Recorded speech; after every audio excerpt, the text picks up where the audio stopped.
So there's a lot of strength components to yoga as well, which will really help increase your progress with not being so tight and being more mobile.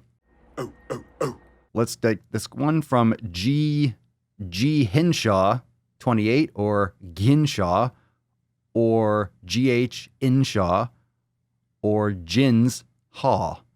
I think it's Ginshaw. G Hinshaw. G Hinshaw. Greg Hinshaw. Gary Hinshaw. That makes more sense. G Hinshaw. Fine. All right. Papa Swolio, should I start doing yoga or more stretching to get rid of being so tight? I mean, should you? Yes. Yes. Do yoga. Start yoga. Do it. Yes. Yoga is going to be better for you than just stretching. You'll activate muscles in addition to lengthening muscles. So it's more integrative. And there's many different types of yoga. So enjoy. Do some yin. Do some vinyasa. Do some ashtanga.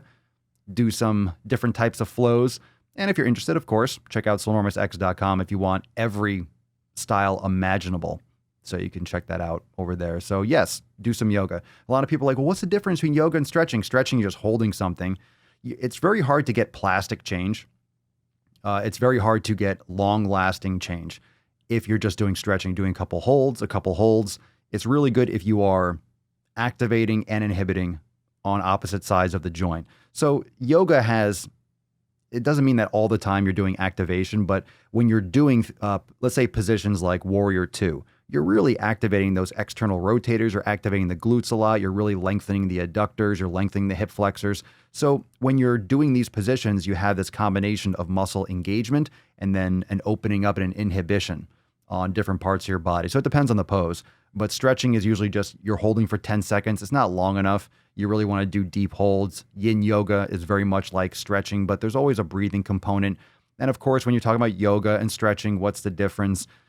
It's the whole flow. It's the breathing. Then, of course, you have the spiritual aspects if you want to go down that route. So, there's a lot of crossover. There's crossover. Then you have mobility. Defining each one, it's a moot point. I mean, you have to do what works best for you, but yoga is amazing because it gives you a great sequence that usually targets specific areas of your body, depending on if it's a hip flow or a shoulder flow or a total body flow. And you get a combination of different styles of activation, integration, isolation. So there's a lot of strength components to yoga as well, which will really help increase your progress with not being so tight and being more mobile. And of course, you don't have to do, it's not like you have to do one, it's not like you just do yoga. If you don't do yoga, you don't realize that there's so many different types of yoga. So you don't just have to do one type. You could do yin, you could do vinyasa, you could do hatha, you could do ashtanga, you could do all different types. So get into it. That's a bed that you made. That's a bed that you made. That's a bed that you laid. What kind of game is you playing? We go hard in the paint, yeah. What the fuck is you saying? I only go where they pay. What kind of game is you playing?